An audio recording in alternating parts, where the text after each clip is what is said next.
Okay, there we go. Alrighty.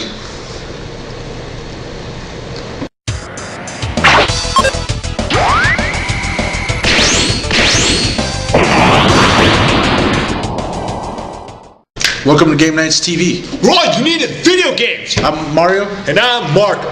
And we're here to talk about the latest and greatest news, the next gen video games, and all the stuff that you need to keep your video games rolling. Welcome to Next Gen Rumors. My name is Fabian. My name is Matthew. My name is Josh. And recently someone came out with a rumor about the 720 that we actually like, considering that they say it doesn't always have to be online. It will have an optical drive, and it's going to be backwards compatible. So what are you guys' feelings on this? If they continue of what they're doing with the optical drive and backwards compatible, I think buyers will want to buy the new 720. This is a good step for Xbox, and it'll make buyers want to buy it, like you said. It's a good step forward. Another news, Mass Effect will no longer be in development by the BioWare team. Now they're going to be in development with the big, huge games. Well, I think this is not the best thing for the franchise. I think BioWare should have stayed on as the developing team, but I can understand that they have other projects and have places to go.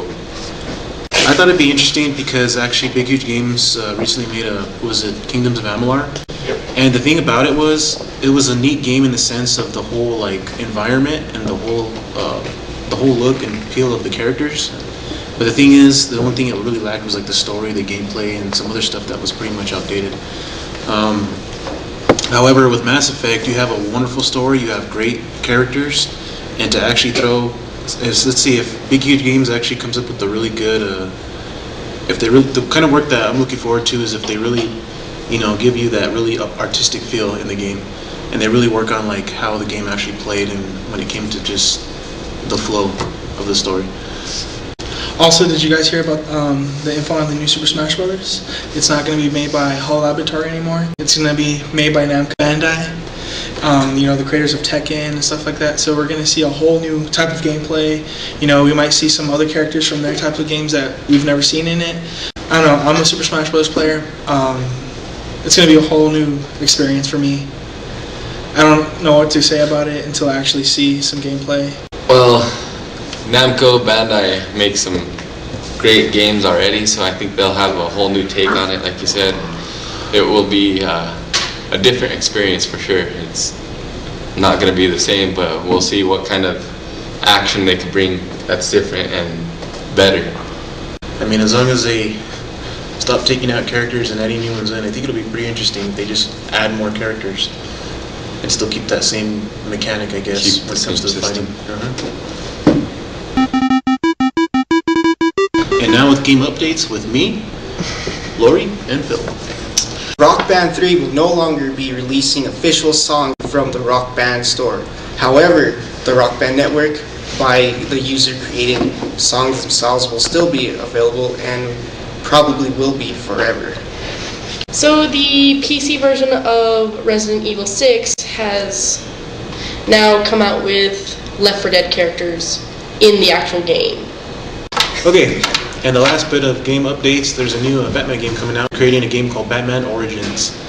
Now this one I guess is going to be pretty much the prequel to the series, and we'll have to see how it goes from there. Well, hopefully it stays true to the actual storyline and continues on the path of succession that its predecessors. As long as it is true to the story, like Lori mentioned, and they just continue to impress us with these great Batman games, there shouldn't be a problem. This is Review and Overview with Mario, Richard, and me. Matt, sounds good. There you go. Alright, cool. So Injustice just came out. What do you guys think? I think you're going to say something that I'm going to disagree with. Let's start. Alright, let's do it.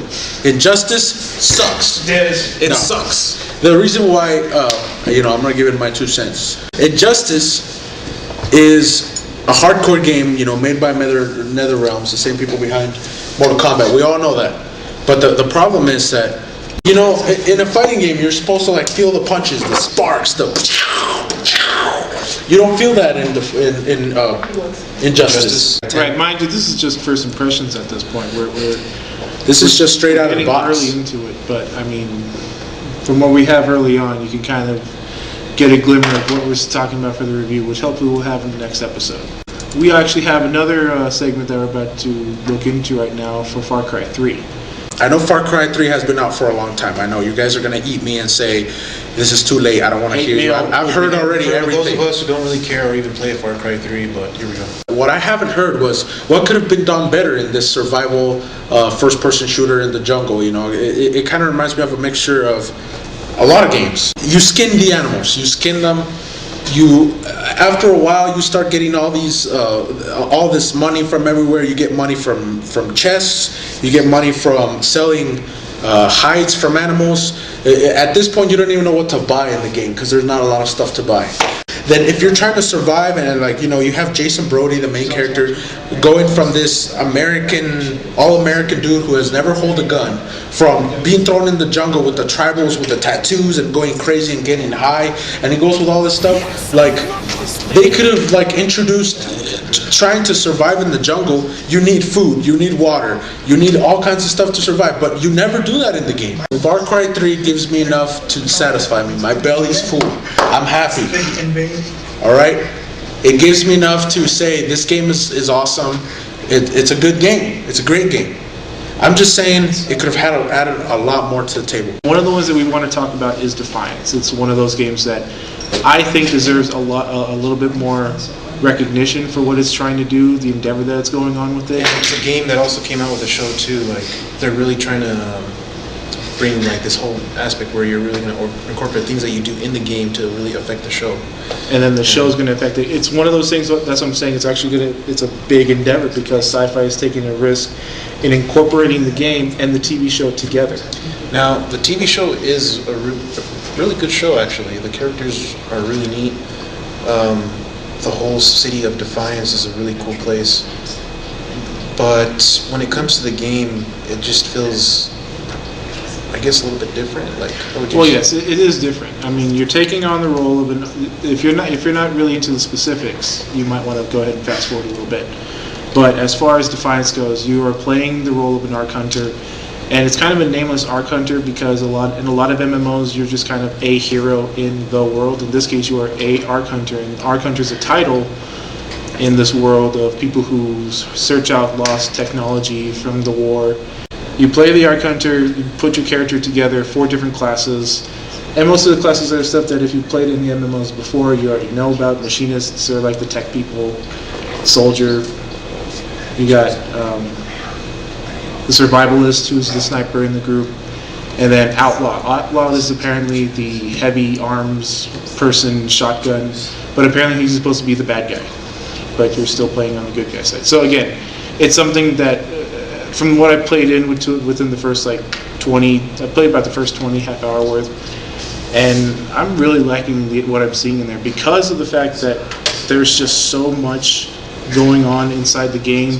It's online only for a reason. You're incorporated into like this huge server with all these different players, and it feels like an MMO. It feels like one of the first times when you go into an MMO, you're kind of running into all these random players, good or bad. You're running into individuals that some of them already know what to do in an MMO, so you can see them already stockpiling. You can already see them, planning out raids and things like that. Other ones are just kind of running around being stupid. So it's like an MMO that you've seen before.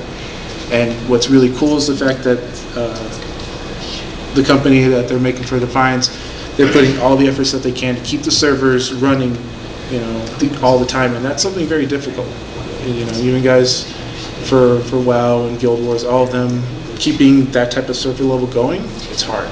But when I was in there, it was smooth. There was hardly any bugs, any lag time. A few glitches here and there, but I mean, that's what patches are for, and they just barely came out. But overall, my impression for the gameplay has been really good as far as a steady gameplay, steady flow with the controls, Shooting elements has been really good. Standard shooter at that point. It's third person, so if you don't like third person, you can go ahead and fast forward again. 3 people, if you don't like 3 people. 3 fast people. forward again. If you don't like 3 people, you're just kind of SOL here. But kind of playing off of what we've been talking about the show here, you actually kind of associate a little bit here and here with the main characters.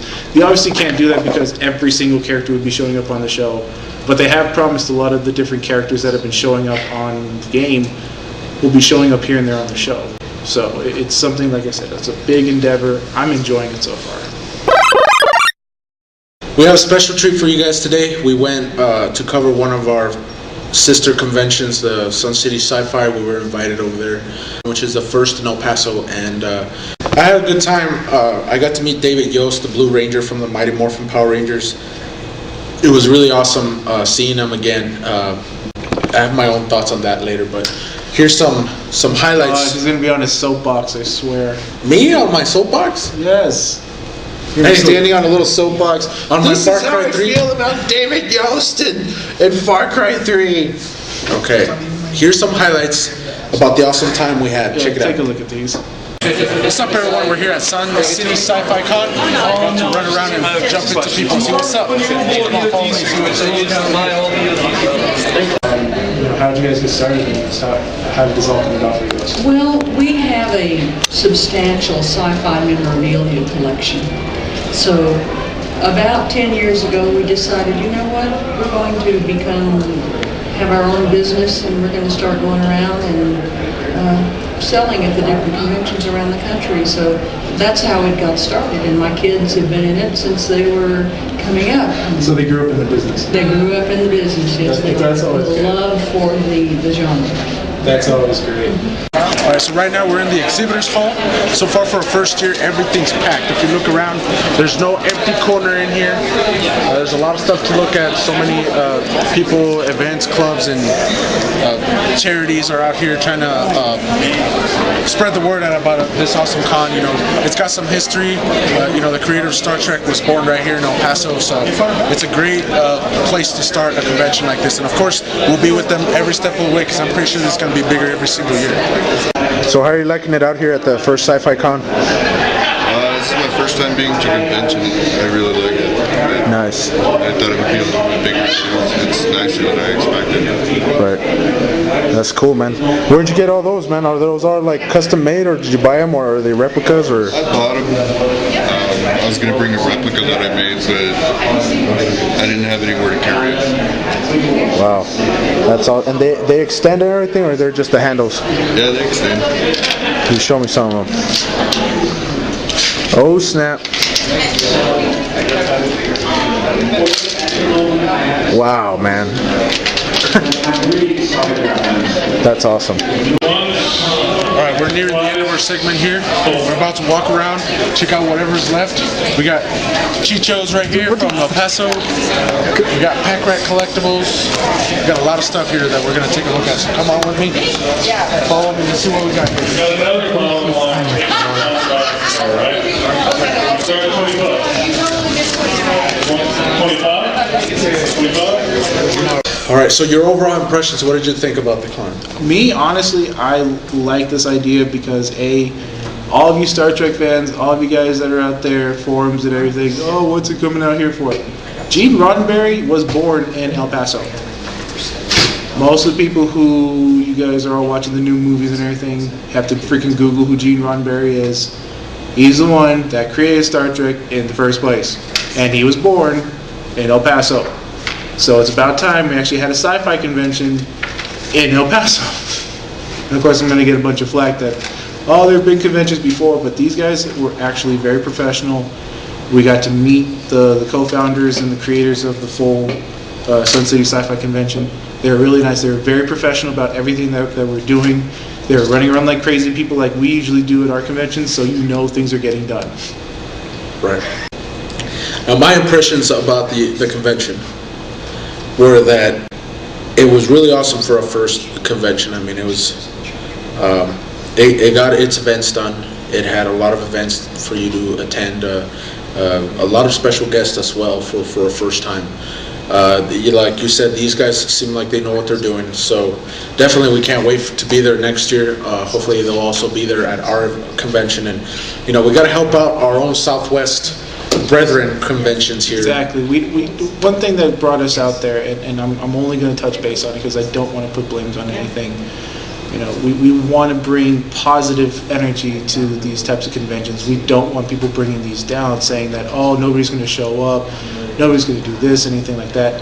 We want people to be excited about the fact that there are conventions like this happening around here. There's no reason to bring stuff like this down. It's our responsibility as an organization, as people that put together conventions, to bring it up and to let people enjoy the fact that there are sci-fi conventions happening out here, video game conventions, whatever's happening. Always promote it. Always, give some positive energy towards it, because that's a lot of hard work for people to put together something like that. Right. I mean, we've been through it all. We've been through the hatred. We've been through the love. And hate never helps. It just doesn't. There's no need if somebody's doing something to put them down and say you guys shouldn't go to that event, or why are they doing it, or there's just no. It always goes back to that old saying: if you have nothing nice to say, don't say anything at all. Which we will be going to E3. We will be covering the Electronic Entertainment Expo 2013. We will be there to bring you all the information that you've got to know down here to the Southwest, specifically to Las Cruces. But anybody out there on the internet who's watching, check us out when we do attend E3 and bring back the best of the best. Right now, it's not 100% confirmed that we will be going, but we will try our best. I want to say we are going, but if we don't go, I don't want you to kill me if we don't. We'll do that for you guys. It's fine. Anywho, pretty soon we will be partnering up. Hopefully in the next couple of episodes, hopefully one day, we will be partnering with PRC Productions. So look into it, our quality and our stage. You might see an upgrade. You will see an upgrade. The more views that we get, the more you share this video, the more you show your support, the more content and the better equipment and the better quality, and everything you want to see will be better. So support us, like us, comment, share. Go ahead, hit that little flag that's right here. Not the flag, don't hit the flag, not that one. Where's that little button right here? I think it's up here. No, it should be, it's like right down here. Because if you put the subscribe? No, not the, well, hit the subscribe too, that's kind of cool. Well, yeah, there's the button there down here that says like or something. Subscribe, like, comment, whatever is everywhere around, just click it. It's right there. It's right down there. I'm telling you, it's right down there. It's just, if you're watching it on the YouTube channel, it's right there. It says like or check mark or something. Cool. So, thanks a lot for watching another episode of Game Nights. Thanks, guys. Number 3's down. Number 4's for the on next way. one.